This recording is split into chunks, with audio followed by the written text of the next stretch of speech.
아빠랑 고등 노래. 안녕하세요. 엄마 아빠 코딩 선생님 만들기 코딩 아빠입니다. 지금 제가 뜻하지 않게 감기로 지금 고생 중인데요. 그래서 지금 코맹맹이 소리가 지금 잘 여러분들 수업 듣기에 방해가 되지 않을까 염려가 됩니다. 네, 저는 현재 약 15년 정도 웹 프로그래머로 재직 중이고요. 우연한 기회에 자녀에게 코딩 교육을 준비를 하려다가 딱 마침 코딩 교육이 정규 과목으로 들어온다는 소식을 듣고 퇴근을 하고 주말마다 자녀와 함께 놀면서 어떻게 하면 자녀에게 코딩이 영어, 수학, 국어처럼 어려운 과목이 아니라 코딩에서 가장 중요하다고 생각했던 것을 자연스럽게 자녀들이 받아들이게 할 수 있을까라고 고민하던 차에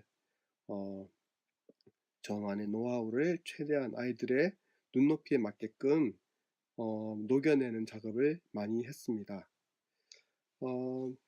간혹 제가 실수하더라도 아량으로 봐주시고 제 경험이 여러분들에게 여러분들과 여러분들의 자녀에게 좋은 경험으로 그리고 여러분의 자녀가 코딩으로 어려워하거나 혹은 코딩 교육에 대해서 여러분들이 시간 낭비를 하지 않도록 최선의 길을 여러분들에게 제시할 수 있도록 노력하겠습니다. 자, 그러면 본격적으로 엄마 아빠 코딩 선생님 만들기로 한번 들어가 볼까요? 네, 저는 예명 코딩 아빠로 열심히 유튜브랑 네이버 그리고 여러 군데서 지금 활동 중입니다. 곧 네이버 부모아이라는 채널 아시나요? 거기서 일요일 담당으로 곧 여러분들을 만나볼 수 있습니다. 하지만 여기서 여러분들과 단순히 저의 동영상을 제시하는 수준을 벗어나서 여러분들의 피드백을 받아서 여러분들이 어떻게 생각하고 있는지 그리고 여러분들의 수준과 저의 수준이 어느 접점에서 만나서 여러분들이 알고 싶어하는 것을 다 해결할 수 있을지 저도 열심히 한번 이곳에서도 더 열심히 해보겠습니다. 자, 그러면 코딩이란 무엇일까요? 우리가 코딩이 무엇인데 이렇게 걱정거리를 여러분들에게 안겨줄까요? 국어, 영어, 수학은 알겠는데 코딩이란 무엇일까요? 자, 코딩은 갑자기 툭 튀라고 하죠. 갑자기 툭 튀어나온. 근데 그런 것이 아니라 코딩은 제가 어렸을 때도 컴퓨터 학원이라고 전산 학원이라고 그런 것이 있었어요. 그렇죠. 그래서 알지도 못하는 어려운 수업 때문에 학교 수업 과목하고도 그닥 연관이 없는 것 같은데 고생을 했던 기억이 있어요. 근데 그 과목이 사라진 것 같았지만은 이제 부모가 되어서 열심히 사회생활 하던 도중에 우리 부모 세대가 다녔던 컴퓨터 학원이 이제 코딩이라는 이런 옷을 갈아입고 나타난 거예요. 그 대신 우리가 이 부모 세대가 처음 컴퓨터 학원에 가자마자 맞닥뜨리는 그런 어려운 컴퓨터 프로그래밍이 아니라 현재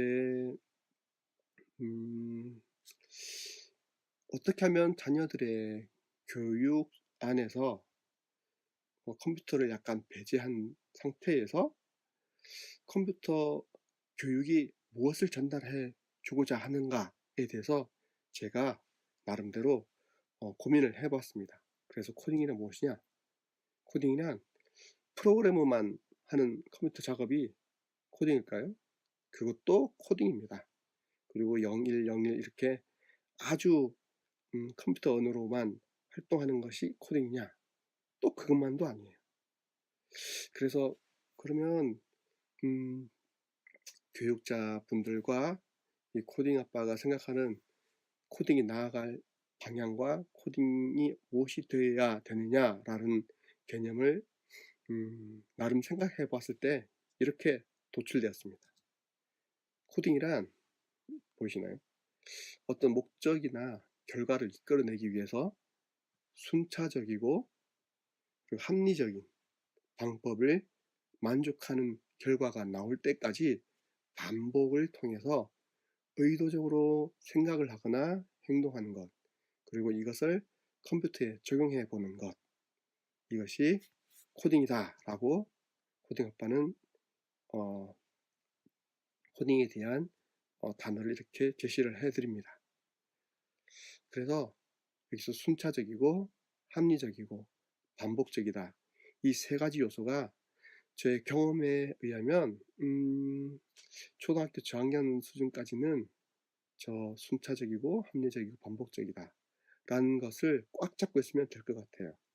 지금 당장 다른 어려운 알고리즘이니 이렇게 유치원 자녀들에게 어떻게든 쉽게 녹여내려고 해봐야 한 몇 시간 지나면 기억이 안 나고 주말을 바친 저의 노력이 아주 수포로 돌아가더라고요.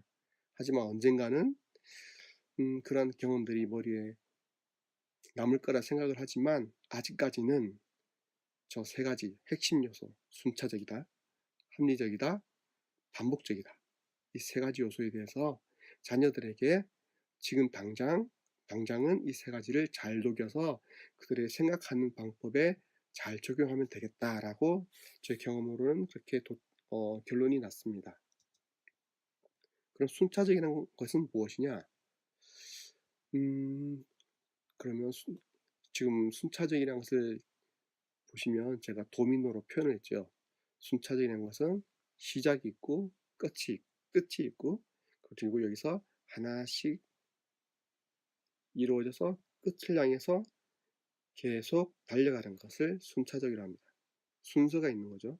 여기서 발생하다가 갑자기 여기서 발생하다가 뒤로 갔다가 다시 갔다가 가는 것이 아니라 코딩 안에서 순차적이라는 것은 어떠한 방법이라든지 생각의 순서가 정해져 있다.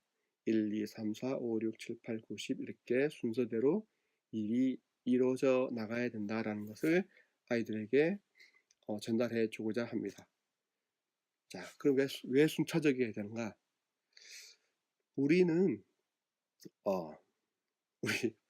우리가 자녀들에게 유치원 다녔으면 가방 좀 정리하고 그러자라고 하면 어떻게 되죠? 네 하다가 갑자기 TV 아주 재밌는 걸 하고 있어요.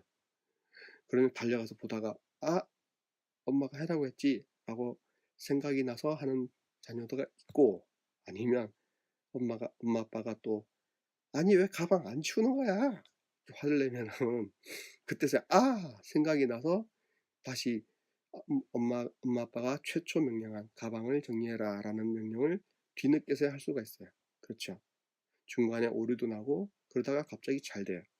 그래서 이건 순차적인 게 아니에요. 그래서 이 코딩의 세계에서 순차적이라는 것은 일을 할 때 처음부터 끝까지 차례차례대로 순서대로 일이 진행된다라 뭔가가 움직인단다 라는 것을 자녀들의 생각 속에 심어주고자 하는 것입니다. 자, 그럼 합리적인 것이 무엇이냐? 지금 여기 열쇠 꾸러미가 아주 많이 있죠. 자, 여러분들에게 저 여기서 어떤 내가 생각하는 열쇠를 갖다 놔 라고 했을 때 그 열쇠가 어떻게 찾아야 되지? 라고 생각할 거예요. 그렇죠? 어떤 부모님은 처음부터 하나씩 이거예요 물어보면 찾을 수도 있고요. 어떤 부분은 그래 나는 딱 잘라서 중간부터 찾아낼 거야. 아니면 어떤 부분을 랜덤으로 여기저기 찾아보면서 물어볼 거야 라고 할 수도 있고, 어떤 사람들은 그러면 열쇠니까 문에 열쇠 구멍을 확인하고 그거랑 가장 비슷한 열쇠들만 가져가면 되겠다라고 생각할 수도 있어요. 그리고 그 문이랑 열쇠가 하나의 세트라고 한다면 색깔은 비슷하겠지라는 기준을 가지고 있을 수도 있죠. 그리고 혹은 열쇠에 여기는 안방 열쇠야, 이거는 어디 어디 열쇠라고 태그가 붙여질 수도 있어요. 그래서 나는 먼저 태그를 확인하겠습니다 라고 어떤 기준을 만들어 나가죠.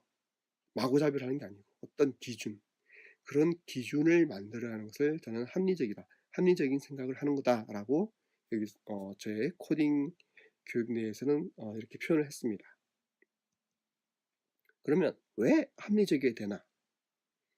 자, 컴퓨터는 사람과 만들어진 약속 이외에는 아무것도 기준이 없어요.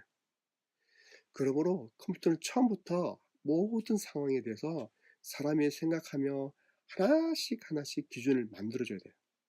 그러니까 사람이 생각하는 합리적인 수준만큼 코딩이 되는 거예요.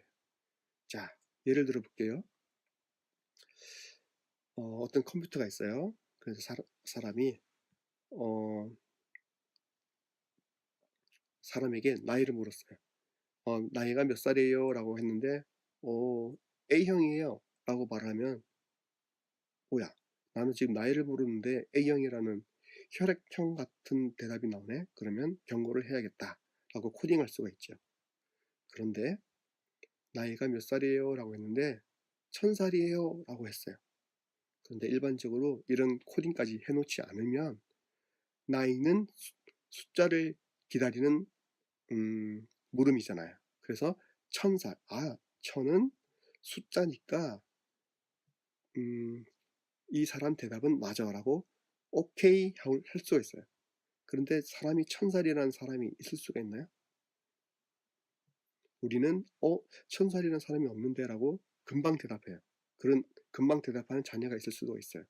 그런데 컴퓨터는 사람의 나이는 0살에서 그래 130살까지야 라고 그 사이에 있는 들어가는 값만 너네들이 제대로 된 값이라고 하자라고 코딩하지 않으면 숫자만 들어오면 되는 거예요. 그래서 1000살, 10,000살 이렇게 숫자를 입력해도 컴퓨터는 오류가 나지 않아요. 그러니 모든 기준들을 생각할 수 있어야겠죠. 그런 합리적인 생각을 만들어 놓는 것, 만들 수 있는 능력, 그것을 조금씩 조금씩 키워나가자라는 것입니다. 자, 그 다음에 순차적이고 합리적이고 그리고 이 두 가지가 우리가 원하는 대답이 나올 때까지 계속 반복되겠죠. 한번 했다고 멈춰버리면 그게 코딩인가요? 프로그램인가요? 아니죠. 우리가 원하는 결과가 나올 때까지 이 두 가지가 계속 돼야겠죠. 그래서 이 계속 되기 위한 것이 반복이에요. 그럼 왜 반복이 필요한가? 이게 자녀들에게 이제 하는 거예요. 자, 우리 밥 먹기를 한번 해보자. 자, 밥 한번 먹으세요. 네, 밥 한번 먹었어. 자, 국 한번 먹으세요. 네. 반찬 한번 먹으세요. 네. 자, 밥, 국, 반찬. 이 세 가지 요소는 밥을 먹는 것의 가장 기초적인 부분이라고 할 수 있겠죠. 자, 그런데 이 한 번 먹었다고 끝이 나나요? 그럼 우리가 언제까지 반복해야 되죠? 그럴 때 이제 자녀들에게 10번 먹어 라고 할 수가 있죠. 그럼 10번을 반복할 수가 있겠죠. 혹은 어떻게 대답하죠? 밥을 다 먹으라고 할 수가 있어요. 밥그릇이 빌 때까지 다 먹어. 그리고 또 어떻게 명령이라기보다는 말을 할 수가 있죠. 자녀들에게. 그렇죠. 배가 부를 때까지는 먹어. 나 배 벌써 부른대요 라고 하면 어쩔 수 없지만 이렇게 반복이 이루어져야만이 코딩의 실제적인 목적이 이루어질 수 있다라고 생각하시면 됩니다. 자, 그러면 왜 코딩을 공부해야 되냐? 아주 바쁜데 말이죠. 자, 그러면 제가 또 한 가지를 제시해 드릴게요. 보세요. 자, 왼쪽에는 여러분이 보시는 코딩봇이 있어요. 그리고 오른쪽에는 자녀들이 좋아하는 RC카가 있어요. 이 두 집단의 차이는 무엇일까요? 두 집단의 차이가 있는데 어떤 가정에서는 차이가 없이 놀 수도 있어요. 분명히. 근데 분명 차이가 있어요. 놀이의 차이, 목적이 있어요. 자, 먼저 알식하는 아이들이 무조건 놀면 되기 때문에 천국이에요. 하지만 코딩봇은 갑자기 "이거 뭐니? 이거 뭐니? 어떻게 해야 되니?" 물어보는 순간 지옥의 맛을 느끼죠. 자, 그리고 알식하는 단순 놀이예요. 그리고 코딩봇은 공부라는 개념을 어떻게든 넣을 수가 있어요. 그리고 알식하는 우연이에요. 음 어 자기가 핸들을 꺾든지 조정할 때마다 무조건 가는 거죠. 하지만 코딩봇은 "어떤 지점까지 보내라."라는 선택적인 행동을 계속 명령해야 되죠.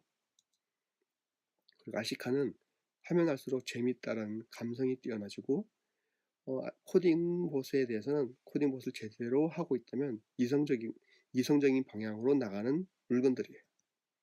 그래서 왜 코딩을 공부해야 되냐? 프로그래머가 되기 위해서 이전에는 프로그래머 대우가 좋지 않았지만 앞으로 더 좋아질 거예요. 하지만 이것이 코딩을 공부하는 오직 하나의 목적이 아니에요. 그래서 코딩에 왜 저도 제 자녀에게 코딩을 계속 그런 체험으로 그들에게 전하고자 하냐면 어떠한 문제든지 수학이라든지 과학이라든지 혹은 어떤 다른 어떤 문제에 대해서 어떤 합리적이고 순차적인 생각을 기르기 위해서 그런 생각을 길러주기 위해서 제가 코딩이란 교육이 필요하다라고 생각을 합니다. 예, 이건 제 생각입니다. 그러면 언제부터 코딩 교육이 될까요? 제 지인들이나 제 주변이나 혹은 제가 문의했던 모든 분들이 보면 대부분 "저의 자녀는 아직 나이가 안 돼서 안 될 것 같고요. 아직 학교에서도 제대로 안 하기 때문에 저는 아직 기다리고 있어요."라고 할 수가 있어요. 하시더라고요. 그래서 저는 그렇게 어떠한 기준 없이 무작정 기다리는 것은 아니다. 그러면 왜 언제부터 해야 될지 여러분들에게 제시를 해 드리고 싶었습니다. 자, 어릴 때 제 자녀들과 함께 뒹굴며 했던 경험에 따르면 6세 이하 정도까지는 그냥 곰돌이랑 놀아라 할 수가 있어요. 그리고 어 자녀들마다 다르겠지만 어떤 생각하기라든지 수 개념에 대해서 밝기 시작하는 나이부터 유치원생까지는 장난감 놀이랑 코딩 부실이랑 함께 개념을 익히는 것이 개념을 익히는 것 자체로도 아주 벅차고 개념을 익힌다는 것 자체가 너무 쉽게 넘어가시는데 그것을 잘하셔야만 다음에 자녀가 무엇을 만나든지 해결해 나갈 수가 있어요. 그리고 초등학교 이상 되면은 그때는 개념도 필요하지만 이제 이론이 필요해요. 왜냐하면 그 자녀들에게 이제 단순한 코딩이 아니라 블록형 코딩이라 하더라도 어떤 문법이 필요하거든요. 그래서 이론이 필요하고요. 그리고 실제적인 실습이 필요합니다. 그러면 무엇을 할까요? 무엇이 필요할까요? 제가 보기에는 유치원생 전까지는 장난감이랑 자녀가 좋아하는 사물들, 집에서 구할 수 있는 것들, 자녀랑 가장 가까이 있는 것들부터 자녀가 스트레스 받지 않게 천천히 그것을 통해서 교육을 하셔도 충분합니다. 그리고 초등학교 중반까지는 엔트리, 스크래치 같은 블록형 언어로도 충분하고요. 그리고 관심이 있는 초등학교 후반부터는 C 언어 같은 아주 기초 프로그래밍 언어로도 접목해 주셔도 될 것 같습니다. 자, 왼쪽에는 전문가들이 사진을 찍기 위한 여러 장비들이 있죠. 그리고 오른쪽에는 핸드폰 하나밖에 없어요. 목적은 뭐죠? 둘 다 사진을 찍는 거예요. 그런데 준비하려면 어느 쪽이 더 길죠? 그렇죠. 왼쪽인 금전적인 거나 뭐 시간적으로 혹은 찍고 싶은 사물 자체도 다르겠죠. 그래서 그러한 것들을 준비하시다가 자녀가 해당 나이가 해당 나이가 된 것을 지나치시겠습니까? 아니시겠죠. 그러면 어디서 어떻게 교육을 해야 될까요? 자, 어, 어디서라고 물어보신다면 저는 놀다가도 할 수가 있어요. 밥 먹다가도 할 수가 있죠. 아까 제가 국 먹기, 밥 먹기, 반찬 먹기 했죠. 그리고 바닷가에서 놀다가도 할 수가 있어요. 아무것도 없는 것 같지만 거기서는 몸으로 뛰어놀 수가 있어요. 그리고 차를 타고 가다가도 할 수가 있어요. 신호등을 바라보면서 단순히 초록색에 지나가고 빨간불에는 지나가지 마라 라고 안전교육으로 끝날 수도 있지만, 신호등을 가지고도 그 속에 숨어있는 코딩에 대해서도 이야기를 할 수가 있죠. 그러면 어떻게 할 수가 있냐? 자, 자전거를 타고 한 바퀴 돌면서 노시면 반복문에 대해서 놀 수 있는 기회가 있어요. 한 바퀴 돌아봐. 아빠가 그만할 때까지 돌아봐 라고 할 수가 있죠. 그리고 앞으로도 하겠지만은 샌드위치 만들기 명령을 통해서 순차적으로 명령이 이루어져 간다는 것을 재미있게 습득할 수가 있어요. 자, 그리고 로봇 로봇놀이인데요. 눈을 감고 움직이기 명령을 할 거예요. 그러면서 명령하는 사람이 시키는 대로만 움직이면서 순차적인 움직임의 명령에 대해서도 재밌게 놀 수가 있어요. 아까 그리고 말씀드렸던 신호등에 대해서도 신호등에 대한 의미가 곧 조건문이거든요. 그 조건문과 명령에 대해서도 배울 수가 있습니다. 자, 그러면 코딩 개념을 찾아내는 것은 어디나 가능한 것입니다. 자, 그런데 여기서 가장 큰 질문일 수도 있어요. 대부분 부모님들이 자녀들을 코딩봇을 사주시고 끝내시거나 학원을 보내거나 그래서 손을 트십니다. 하지만 교육열이 높으신 분들은 수학을 공부하거나 영어를 공부하시거나 혹은 다른 과목을 공부하시면서 자녀와 함께 공부하시는 분들도 계시죠. 그런데 그분들에게 코딩은 왜 공부하지 않으세요? 하면 수학만 하면 되지 않을까요? 라고 생각하세요.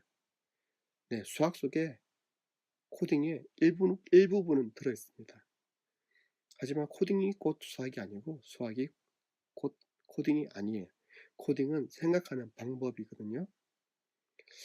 그래서 수학만 잘하면 될 것 같아요 라고 대답하시는 부모님들이 의외로 많으셔가지고 그런 부모님들의 생각이 좀 바뀌어졌으면 좋겠어요. 그러면 엄마 아빠가 왜 코딩을 알아야 되냐? 이게 보시면 게이지거든요. 자, 우리 자녀가 만약에 노래를 하거나 춤을 춘다. 그러면 우와, 우리 누구 엄청 노래 잘하는데, 야, 너 춤 진짜 잘 춘다. 나중에 아빠가 가수로 밀어줘야겠는데, 혹은 야, 너 동화책 읽는 수준이 장난이 아니다. 이런 판단을 내릴 수가 있죠.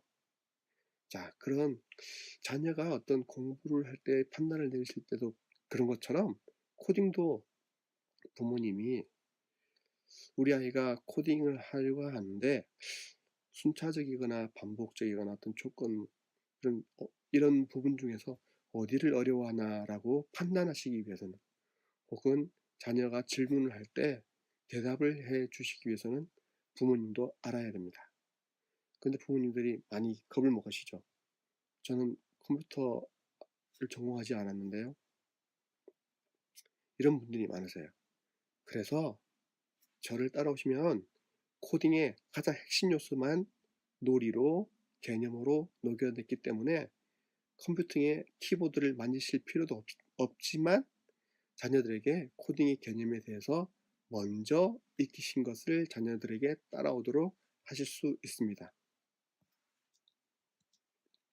자, 이게 작년 중학교 코딩 교과서의 내용이에요.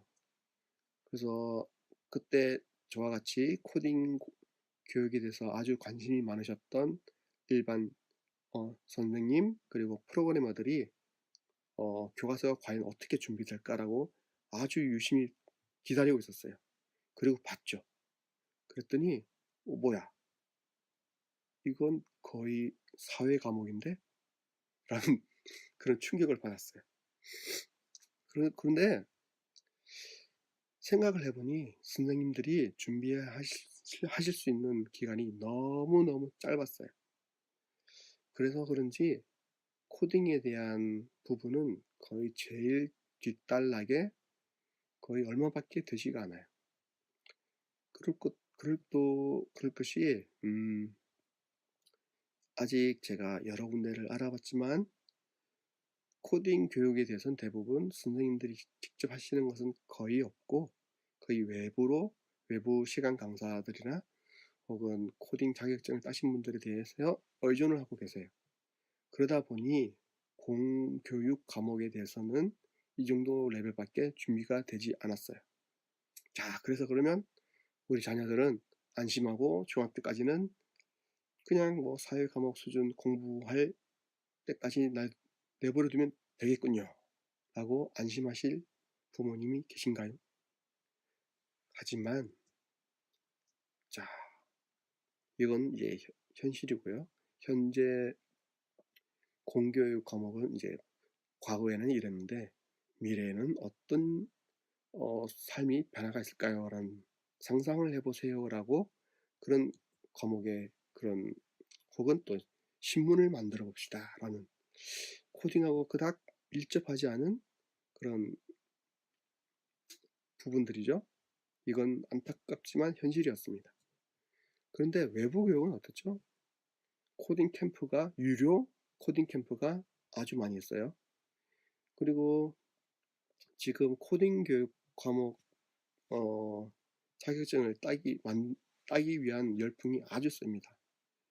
물론 이걸 부정적으로 바라볼 수도 없고요. 하지만 이렇게 외부에서는 코딩 교육을 이렇게 아주 공교육보다는 수준 높게 가고 있어요. 그것이 왜 그러냐? 소프트웨어 전형으로 대학을 가기 위한 거죠. 그래서 강남에서는 코딩 학원이 수십만 원짜리 학원이 지금 아주 센세이션하게 잘 운영되고 있어요. 그러면 여러분들 자녀는 코딩으로 성공할 수 있거나 코딩으로 대학 가거나 이것이 전부는 아니지만 이런 기회를 놓치시겠습니까? 우리 자녀가 코딩에 대한 이해력이나 이런 것들을 공교육에만 의존할 수가 없기 때문에 저같이 이런 코딩에 대해 코딩이 재미있고 어려운 과목도 아니고 사교육에 휩쓸리지도 않으면서 코딩의 좋은 장점을 자녀들에게 전달해주고 싶은 프로그래머 분들이 지금 여러 사회 활동을 하고 계신데 저도 그렇게 코딩의 이런 열풍들을 코딩을 전혀 모르시는 분들이 더 도움을 받기를 원하는 마음으로 저도 이렇게 도전하게 되었습니다. 그래서 저는 컴퓨터가 없이 언플러그드 코딩으로 여러분들이 코딩을 공부할 수 있는 길을 안내해 드리고자 합니다. 자, 컴퓨터가 없이 코딩을 공부할 수 있는 아주 좋은 신세계로 여러분들을 안내합니다. 따라오시죠. 자, 제가 가장 중요하다고 했던 세 가지 요소, 순차, 조건, 반복의 세 가지 요소를 코딩 놀이로 녹여내 볼 수 있었습니다. 자, 여러분들 자녀에 보면 좋아하는 자동차라든지 로봇이라든지 만약에 이런 것들 아무것도 좋아하지 않는다. 그러면 특히나 또 여자 어린이들이 그렇다. 그러면 곰돌이 인형도 괜찮아요. 그런 사물들이나 장난감들을 가지고 잡아라.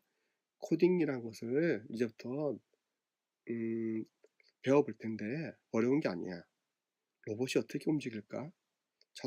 진짜 자동차가 만약에 로봇이 움직인다면 우리가 어떻게 해야 될까? 우리가 곰돌이 로봇을 만들어 볼 거야. 그럼 우리가 어떻게 해야 될까? 라고 접근해 볼 수가 있어요. 자, 그런 것들을 컴퓨터는 약속된 대로만 움직인다라는 것을 배워볼 수가 있고요. 자, 순차적이다라고 했을 때, 자, 도미노가 아주 좋았어요. 도미노가 쓰러뜨리면 처음부터 차곡차곡 쓰러지잖아요. 그러다가 중간에 우리가 나무 블럭을 빼버리면 어떻게 되죠? 중간에서 멈추죠. 그래서 이러한 놀이들을 가지고 컴퓨터는 말이야, 처음부터 끝을 향해서 여러 단계별로 일을 진행하다가 가운데나 어딘가에 문제가 생기면은 멈춰버려요. 혹은 이상한 결과가 나와가지고 우리가 원하지 않는 대답이라든지 우리가 생각하지 못한 안 좋은 결과가 나올 수 있단다 라는 것을 자녀들에게 교육을 하시면 됩니다. 자, 그리고 재미있는 것이 또 샌드위치 코딩이죠. 아주 유명해서 저도 많이 해봤는데요. 자녀가 너무너무 좋아합니다. 자, 샌드위치를 만들기 할 때 우리도 다음 시간에 제가 해보라고 할 거예요. 근데 샌드위치 코딩 놀이 할 때 중요한 것이 뭐냐? 자녀가 시킨 대로만 해야 된다는 거죠. 엄마 아빠가 미리 뭔가를 의견을 제시하거나 어떠한 곳으로 일이 흘러가게끔 그렇게 전혀 영향을 주어서는 안 됩니다. 자, 그럼 또 집에서 할 수 있는 코딩 놀이가 뭐냐? 와, 방석 놀이가 있어요. 다른 것으로도 할 수가 있는데요. 방석이라든지 어떤 칸칸이 사람들이 이렇게 움직일 수 있는 것을 배치를 해놓고 방석 위에 부모님이 올라와 있고요. 자, 앞으로 가, 왼쪽으로 돌아요, 오른쪽으로 돌아요, 점프하세요, 뭐 앞으로 가세요, 뒤로 도세요 라는 명령을 가지고만 아빠를 이쪽 방석에서 저쪽 방석 혹은 이곳에서 저곳으로 가게끔 네가 명령을 해봐라. 아빠가 로봇처럼 네가 명령한 대로만 움직일 거야 라고 해서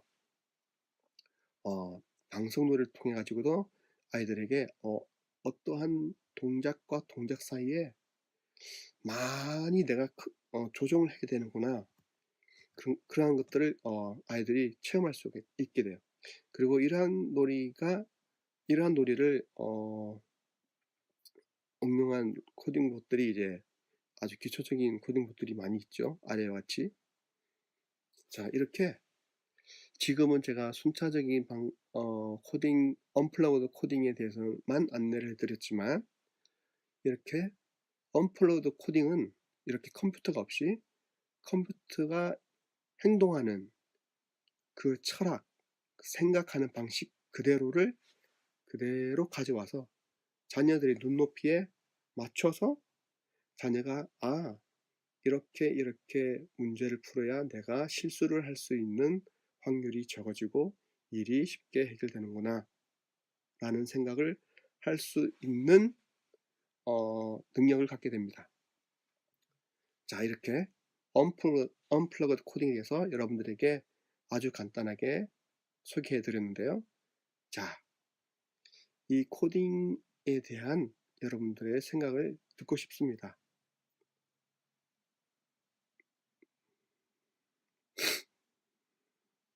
자, 여러분들에게 언플러그드 코딩에 대해서 아주 짧게 네, 아주 짧게 이렇게 소개해 드렸는데요. 어떠셨나요? 자신감이 붙으시나요? 어렵지 않으시죠? 자, 그러면 아주 쉽게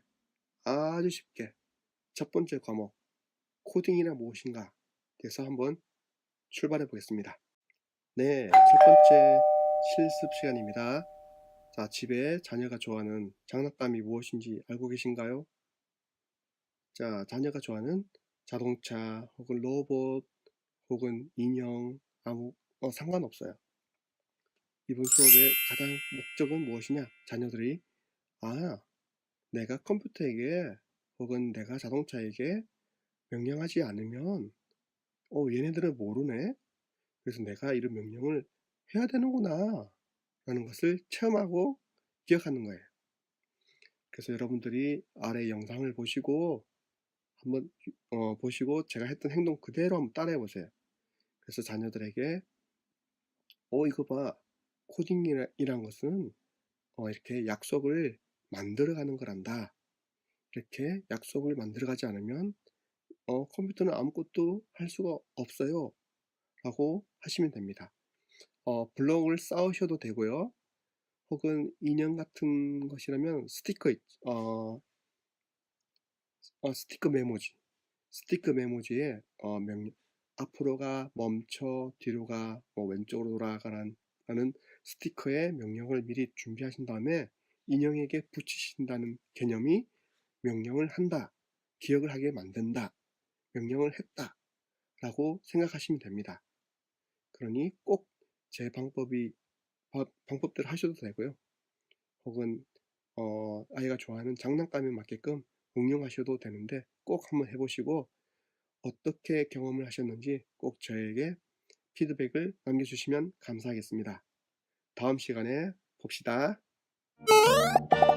아빠랑 고등도를